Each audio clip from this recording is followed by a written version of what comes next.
Hello everyone, this is Jason White and welcome to round 9 of our 1980 DRM Division II series coming to you from the Diepholz Airfield. That's right, it's another airport track. Drivers are in their warm-up session now, actually the briefing, so let's very quickly go to the track description. And you see there the track, actually, it's not all that dissimilar from Mainz-Finthen in terms of the way that it's made of runways and taxiways, but it is infinitely more difficult than Mainz-Finthen, and that's mainly because of those chicanes that you see on the lower portion of the circuit on the start-finish straight there. Only one car can get through there at a time, and there are tire stacks that do not move that are right at the apex. And if you graze these tire stacks, you might be able to get away with it. But if you hit one of them, that is it. You are through for the day. So everyone is going to be very careful about that all the way up and down the line. We're running 40 laps in this race, or 104 kilometers. Let's take a look at the driver's standings going into today's race. Nicholas Kirsten still holds the lead with 81 points. Liam Dolan, after those two fantastic wins he had last time out for the doubleheader, he's in second now with 74 points. Matthew Sibignani is hanging tough in there with 62 points for the Lancia Beta Monte Carlo team.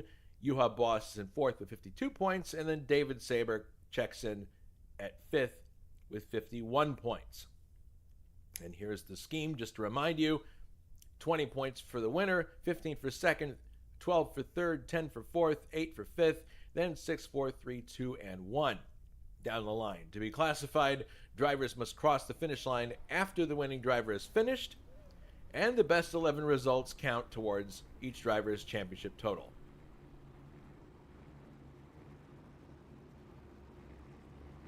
Trivia question for you to ponder during this highlights package. Who holds the Group 5 race lap record for the 2.6 kilometer version of Diepholz? Is it A, Hans Stuck? Is it B, Manfred Winkelhock? Or is it C, Hans Heyer? We'll have the answer at the end of this highlights package.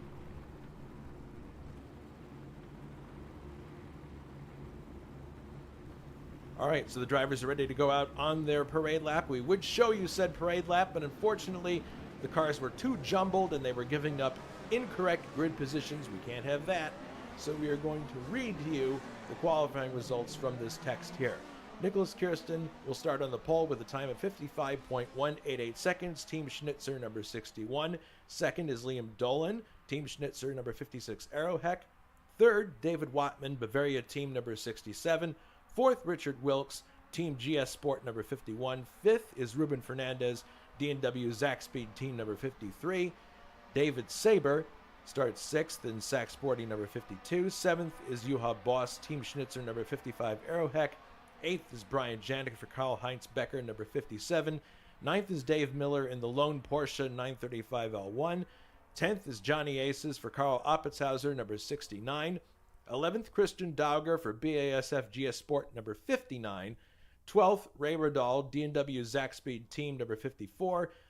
13th, Bruno Chacon, Jägermeister Racing, team, number 66. 14th is Jules Bouchard in the Ford Escort Turbo, number 58. And we have two additional cars lining up at the back in the form of Matthew Sibignani and Grant Rodal.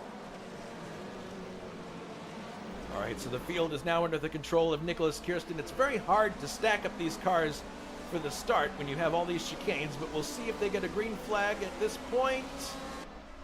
And yes, they do. The race is underway. Nicholas Kirsten on the outside trying to retain his lead. He's got Liam Dolan challenging him on the inside, but it appears that Nicholas is going to hang on to his lead. Yes, he is. Kirsten first, Dolan second, Wattman third, Boss in fourth as they head towards one of the very treacherous chicanes here at Diepholz. Cars trying to thread through with no histrionics of any kind, and there goes David Saber into the polystyrene block, and he is out of the race just like that. Very unfortunate. Now we're down towards the hairpin end of the track. Looks like we're having some... Oops, that's Wilkes there running into Brian Janik, and they're both going to be out of the race. I think that was just a case of Wilkes being a little anxious to get on the inside, and he didn't quite have the room that he needed there. That's really too bad because they're both out.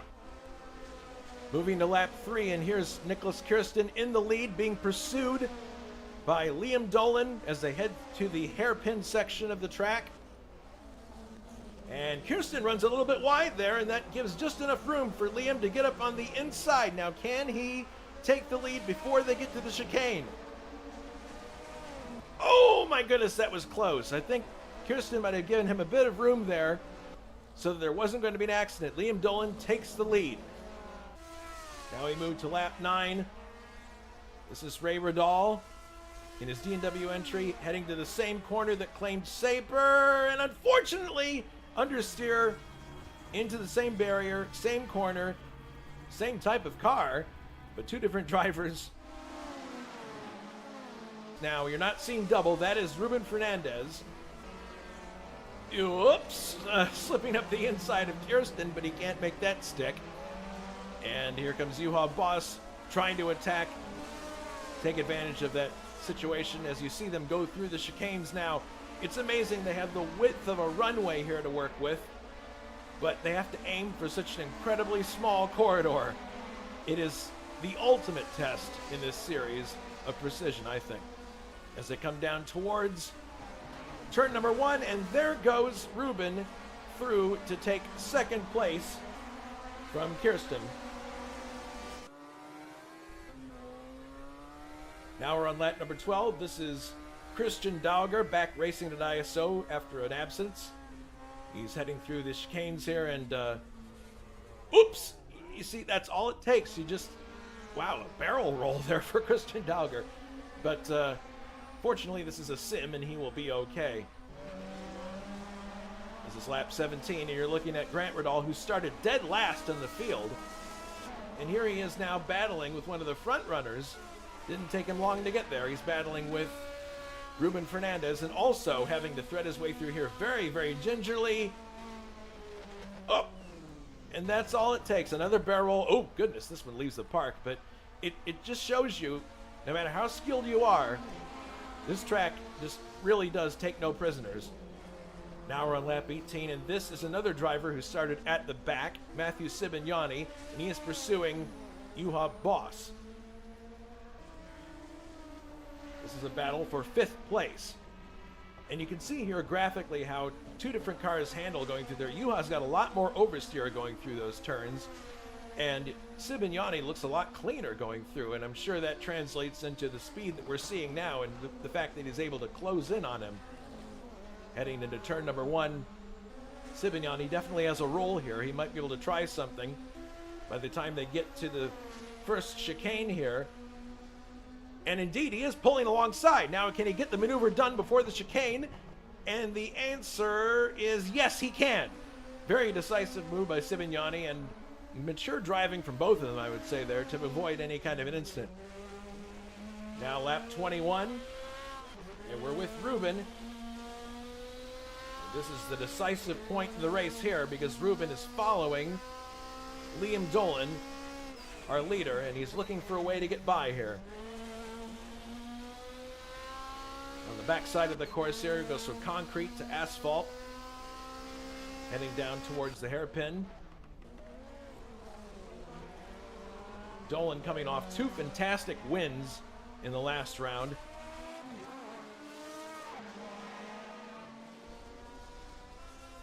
And here they are coming through these chicanes once more, and it's definitely a situation of can you get through here as cleanly as possible. It looked like Dolan didn't get through that last one very cleanly, and it now looks like Ruben is going to take advantage as they come towards turn number 1. Ruben looks up the inside, but doesn't quite have the room there. But look, Liam slides a little bit to the right, and that's just enough for Ruben to get alongside. So Ruben has the lead for the moment. Now, here comes the chicane. He's going to have to get through here cleanly if he wants to retain the lead. Oh, and he actually scrubbed one of the chicane walls there. And you can see Liam's all over him just because of that one small miscue. Here they come now down towards the hairpin once again. Liam has a bit of purchase on the inside, but I don't think he's going to get it. No, Ruben retains the lead. Good battle between these two. It definitely shows how how well you navigate the chicanes can translate into a good or bad result. Lap 29, back with Sibignani now, and this is for 4th place. He is following David Watman. David's having a pretty good race for himself. Normally, he's qualified very well, but then the race is not always the same story. But here he is, still in the top 5, being pursued by the Lancia Beta Monte Carlo of Sibignani. Sibignani started second to last on the grid. Now just look at how tight it is as they head for this chicane right here. Well, we'll see it from the outside, but that's insane. And not only are you threading the needle there, you're also going from one type of material to another on the tarmac there. You're going from asphalt to concrete as here comes Sibignani on the inside. David Watman slides a bit too wide, similar to what happened to Kirsten before. But I don't think Sibignani is going to be able to get him this time. At best, he can just follow him through these chicanes and try again next chance he gets.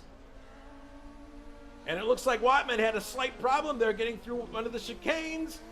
A little bit slower, definitely slower than Sibignani. And Sibignani goes up the inside to take 4th place. Taking advantage of other people's problems is a lot of how you advance yourself in this league. This is lap number 36. And we're looking from David Watman's point of view. He is not ready to let this go. He is still right there with Sibignani. Good for him. And you've got the Aeroheck of Juha Boss coming up to challenge these two. 3-way battle beginning here. Again, through these chicanes.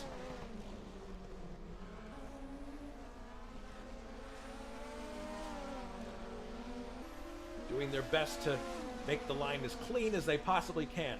Heading now down towards turn number 1. Watman is staying right with Matthew here, not letting him get away.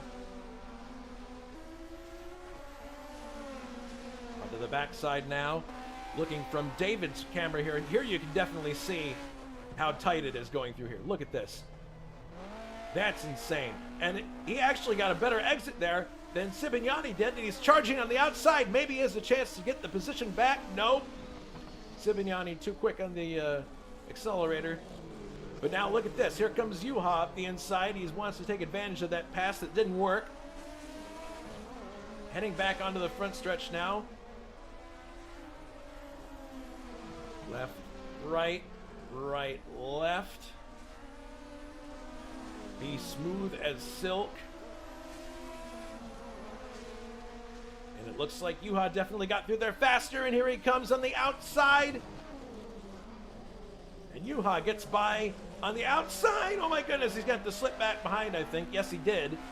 Watman hangs on to the position for a moment longer. And here comes Juha up the inside. He's going to take the position finally from David Watman. But that was a good series of corners, good battle between these three. Oh, wait a minute.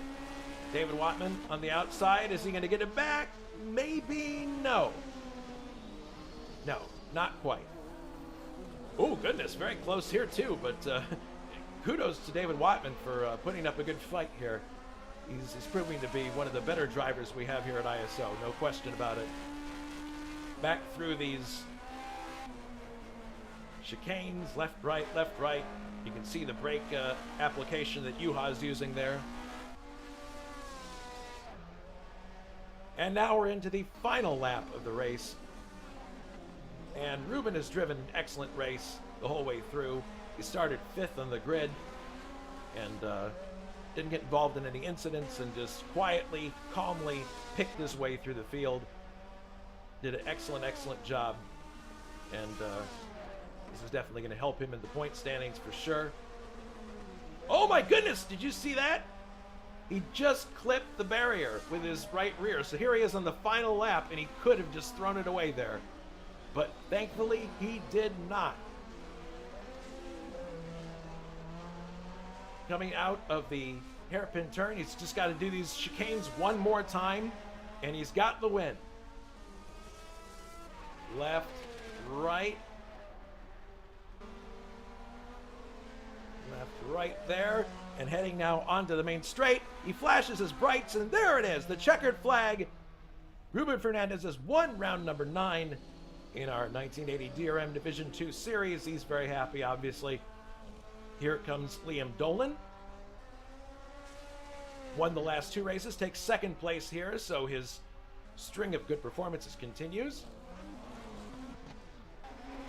The pole sitter, Nicholas Kirsten, threads his way through the last chicanes, and he will take 3rd place.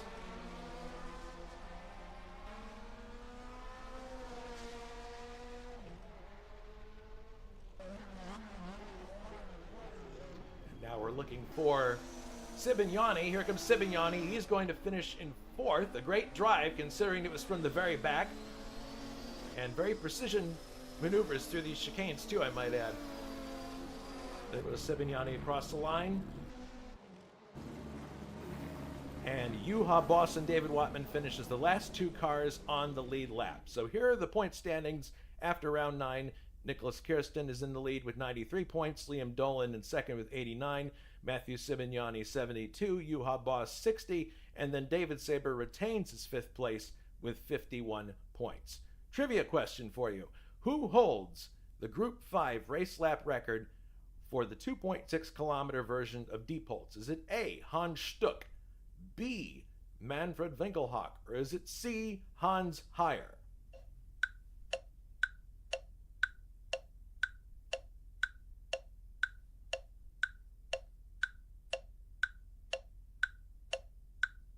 Time is up. I think a lot of us are taking shots in the dark with some of these questions because Group 5 is not as well known to our members as other series may be. But in any case, if any of you out there said Manfred Winkelhock, then you are correct. 53.080 seconds in 1980, and that was behind the wheel of a Porsche 935J. Very impressive, considering how tricky a track it is going from asphalt to concrete and threading the needle through so many chicanes. But that's the best Group 5 lap. Now, coming up at ISO, the ADAC Hessen Cup, which is going to be round 10 of 13 in our 1980 DRM Division 2 series, Sunday, December 7th. I'm told this is also an LVT round. The race will start at 2000 CET, will come in the air probably about 19 hours and 45 minutes. And that should be a really exciting race to watch. And definitely, if you want to take part, there should be some cars available. And then we go back IndyCar racing on the 14th of December, the Nissan Indy Challenge at Tamiami Park, round 15 to 15. We already have a champion in this series. It's Grant Riddall. But we're going to give the Indy cars one more go. And if you'd like to try them, this is your last shot. And this will be shown via highlights package the week after the race. The actual race itself will start at 2000 CET. That's when the green flag drops and the talking stops. So that was round 9 of our 1980 DRM Division 2 series. Thanks so much for watching. We hope everyone is staying warm out there as we move into the winter months. And also, before we go, I would like to give a hearty thank you to all of you who donated to help us renew our server. The server has been renewed. We met our goal, and we could not have done it without your help. So we're so grateful for that. We thank you for watching, and we're looking forward to closing out 2025 on a very positive note and having a great 2026. So this is Jason White saying so long from Diepholz. Everybody take care and be safe.